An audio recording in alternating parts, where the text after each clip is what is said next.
Hey guys, Electric Watchers 1 here, and in this video we are going to be seeing if the Galaxy S8 is worth it in 2019. Let's get started. Okay, so before I actually started getting into the actual review, I wanted to give a rundown of some of the specs. So this Galaxy S8 right here comes with a Snapdragon 835 and 4 gigs of RAM. Now in terms of the actual GPU, we are looking at an Adreno 540 GPU, which is very, very powerful compared to even some of the smartphones that we have today. We are also rocking, and the processor of the 835 is actually an octa-core processor. So we actually have 4 processors running at I believe 2.35 gigahertz, and we also have 4 running at 1.9 gigahertz. So what does that all mean? Basically, that means that this phone has some of the best performance that you can get from a 2017 flagship in 2019. So what I'm going to be doing in this video is just showing you how this phone basically performs, how it goes with different kinds of apps, some of the games that it can run, and then we're going to see from there how well does it stack up in 2019. So one of the first things that we're going to be doing is basically going to the UI. So there's a couple ways you can unlock this phone. One of the ways is you can actually use the rear-mounted fingerprint sensor, which is right here, which I'm going to do right now. And that unlocks the phone pretty quickly. You could also use a face scanner right here, or you can also use your irises. But I think the fingerprint is the most secure option, considering it's been around the longest. And theirs is nowhere near as advanced as Apple's Face ID with their dot projector and flood illuminator and all that, fancy stuff. So, let's get into some of the performance of these apps. So, this is basically going to just be, first just going through the UI. By the way, I'm not running the stock launcher on this phone. I am actually running the Nova launcher. So if I actually swipe up, you'll see it looks completely different than the stock launcher. So yeah, so basically just going through the UI, kind of just scrolling down to my notification shade, and then scrolling back up, opening a couple of apps here and there, and closing out of apps, going to messages and whatnot. Like overall, the whole UI, as you could probably tell, is pretty fluid actually. So I mean, everything on here kind of just works really smoothly for your most basic apps. So like, let's say, oh, I just want to go down to like Twitter, for instance. Just scrolling through, it's just very, very, very smooth. I don't really have any complaints with the performance, or even going into something like YouTube. It's very, very smooth. So I don't really see any problems with the performance necessarily in terms of basic tasks. But let's get into some games here. One of the first games I'm going to get into is going to be, let's try Smash Hit. I know this isn't a particularly graphic intensive game. This one's been out for a while, but you can actually play this game on high settings for pretty easily actually. So let me go to the high quality and forget my bad gameplay because I'm trying doing this on the camera at the same time. As you can see, it's very, very smooth. Sorry, I'm just really bad at this game. I've made it farther than this, by the way, but I was just doing a quick test. So as you can see, it loads everything nice. I don't know if the camera can pick it up, but the textures in here are extremely high quality. I'm pretty sure we're getting at least 60 frames per second here. It's very, very smooth indeed. You can also play games like Asphalt 9, of course, which really take advantage of the Adreno 540, and of course the Snapdragon 835 processing power. But something I actually really wanted to show you that I don't think people, whoops, if I can get this thing to, sorry about that. I really wanted to show that it actually takes advantage of the processing power. And I think really shows how powerful this phone can be is actually the PlayStation Portable emulator, because a lot of phones, believe it or not, even from like 2016, like the Galaxy S7, actually struggle to play a lot of these games. But actually the Galaxy S8 does a pretty good job, as I'll show you right now. So basically what I'm going to do is I'm going to go into the PlayStation Portable app, if I can find it. There it is. Okay, so it's just going to load up here real quick. And one of the games that is extremely graphic intensive, even for the PlayStation Portable when it came out, was Gran Turismo on the PSP. So I'm going to actually load it right now, right here. So it'll probably take some time just for the loading screen, but the gameplay you'll see actually runs very, very smoothly. And this is really hard to do because basically with the emulator, I'm no expert on this, so if I sound like I don't know what I'm really talking about, I apologize in advance. But basically what I think it's doing is basically taking basically the programs that were running on the PlayStation Portable operating system. I'm taking that code and then compiling it into, or translating it to like Java code. That's what that basically Android runs on. And that takes a lot of processing power, but as you can see, even basically the intro right here actually runs very, very smoothly. So I'm gonna actually skip this part. As you got all the buttons here, and again, it's gonna be kind of hard to show it, but and you can kind of go in here, and you can see it's very, very smooth when we're running here. And I am running stock settings, by the way. I did not change anything. Actually, I can show you if I think I can. So if I go into settings, I'm not sure if these are the stock settings, but you could tell me yourself. But I think overall these are the stock settings for this game. So again, this is what I really like. You can go into these car models, and see there's a little bit of lag right there, but you can see it right there. It's very, very smooth. Or if I just go up and kind of go through the different models, it's very smooth. It's basically exactly what the PSP was like back in the day. And I know this because actually, if you watch my older videos, I used to have a PSP and I played this game I don't know how many years ago it was, but it was definitely a while ago. And it basically ran like this, but as you can see with this higher resolution display and the graphics, I basically have it on, I believe, with the rendering resolution 2 times, as you can see right there, and everything just kind of renders very, very smoothly. So I'm going to go back and I'm going to hit continue. Whoops.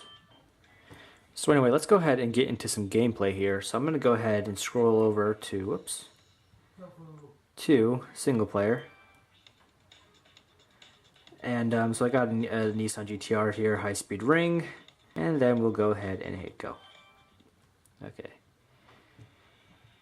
Now I did run this on my Moto X Pure Edition before, and that was a phone from 2015 with had the Snapdragon 808 and Adreno 420 and 3 gigs of RAM, and it struggled a lot. But this phone does very, very good, as I'll show you right now. It really shows off how powerful the phone is. So give this car some gas.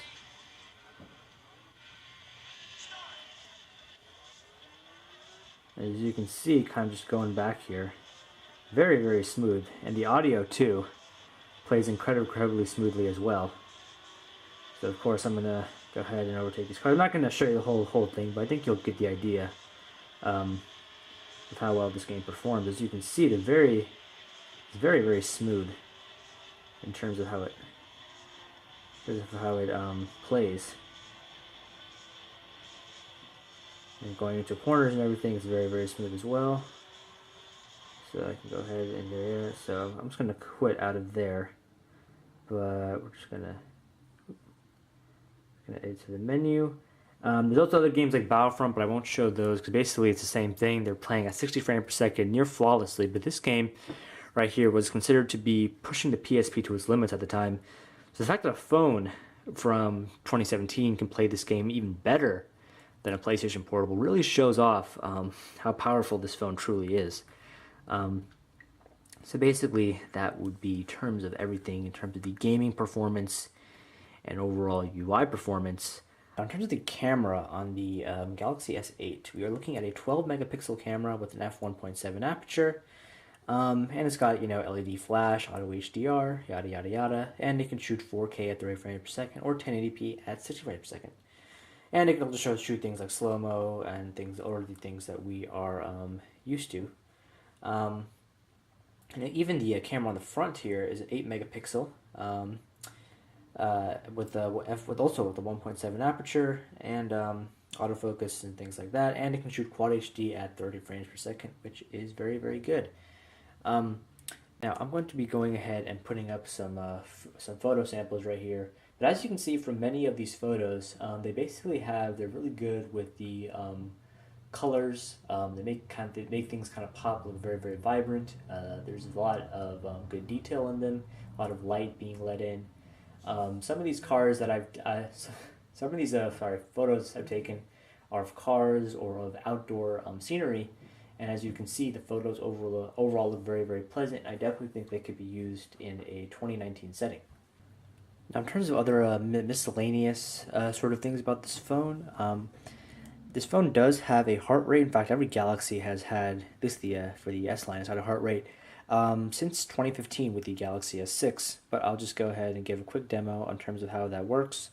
So basically, you can actually go into the Health app, which is right here, and you can go ahead and measure things like the heart rate, placing your heart for the sensor, and it can go ahead and measure things like your heart rate.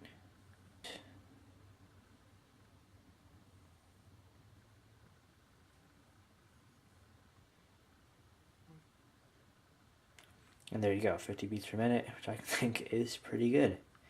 In terms of other things on this phone, does have quick charge right here. Not as fast as I would say the turbocharging I had on my Motorola Moto X, but still I'd say probably about half to 3/4 the time, but not bad. Also another thing for this phone, you also get a headphone jack right there. Very rare to see on phones these days, but the Galaxy still has one.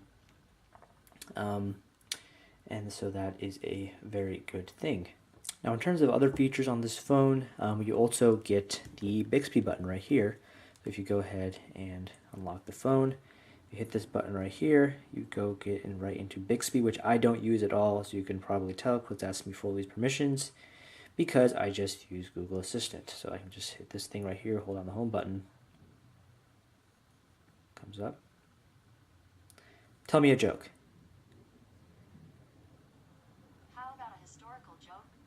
Showers bring May flowers, but May flowers bring the pilgrims to America. Very, very funny indeed. So yeah, and obviously Google Assistant can be a bit more helpful than that. I just wanted to put in a quirky joke in there. But overall, Bixby is kind of a thing that if you want to use it, you can use it. But for the most part, I'd say Google Assistant is probably more well-baked. It's been Google now since 2012, which evolved into Google Assistant. So I would say that would definitely be something I would go for if you want to use a virtual assistant. This phone is also IP68 water and dust resistance, meaning that it can go up to 1.5 meters of water in about 30 minutes and it can still be submerged. I actually haven't gone ahead and actually done that, but I can assure you that many Galaxy S8s have been in worse, in deeper water for longer periods of time, from what I see on the internet, and they've actually done pretty good. So if you're looking for a phone that will be durable in water or dust, definitely know that this phone will be good for you. Now, obviously, there's a bunch of other things that are specific to this phone, like Apps Edge, People Edge, and Smart Select and stuff like that, where you can go ahead and make animations, GIFs, pin things to screens, etc. You also get a multitasking on this phone, but at this point, with phones in Android, ever since Android Nougat, multitasking has been native to Android. So if I hold this multitasking button down, there we go. And you can go ahead and also do the same things, have them at the same time. So you could be going ahead and playing YouTube videos while also browsing the web at the exact same time. So overall, my thoughts on the Galaxy S8 are that it brings a very, very modern design. And one of the things I like about it is it doesn't sport the notch. It basically supports this display that kind of bleeds out onto the edge, and it kind of just goes all around. Now you have a chin on the bottom, and you do have some bezel on the top. But overall, I'd say that this phone is very, very futuristic looking. You have 3 ways of unlocking it with a fingerprint sensor, iris scanner, and face unlock. The phone is very, very fast. In terms of the UI, it's very, very smooth going through the different applications. And also in terms of the gameplay, gaming is very, very smooth in that department as well. The graphics and also even being able to run emulators as well really makes this phone pretty unique.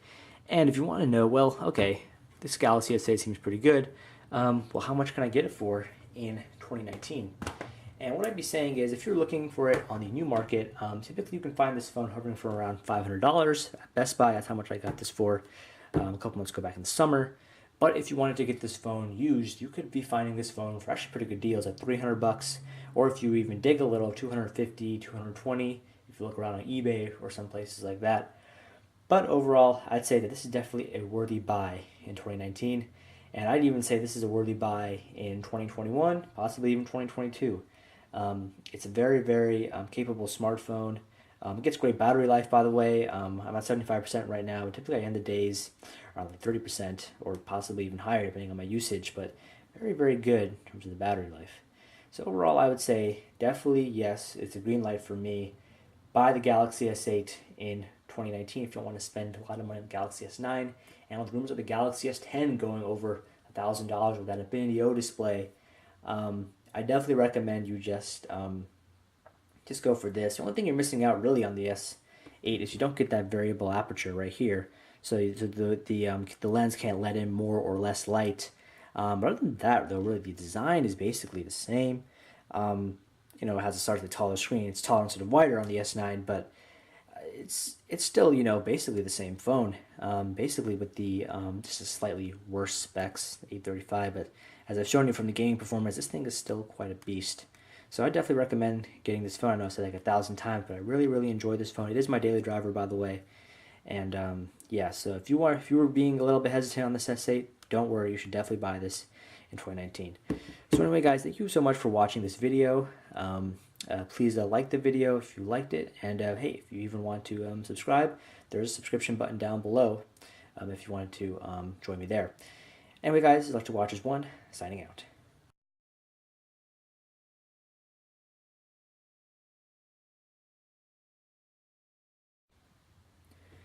Now, in terms of the camera, we're looking at a shit. All right, so before we began this video, I wanted to give a quick rundown of some of the specs on this Galaxy S8.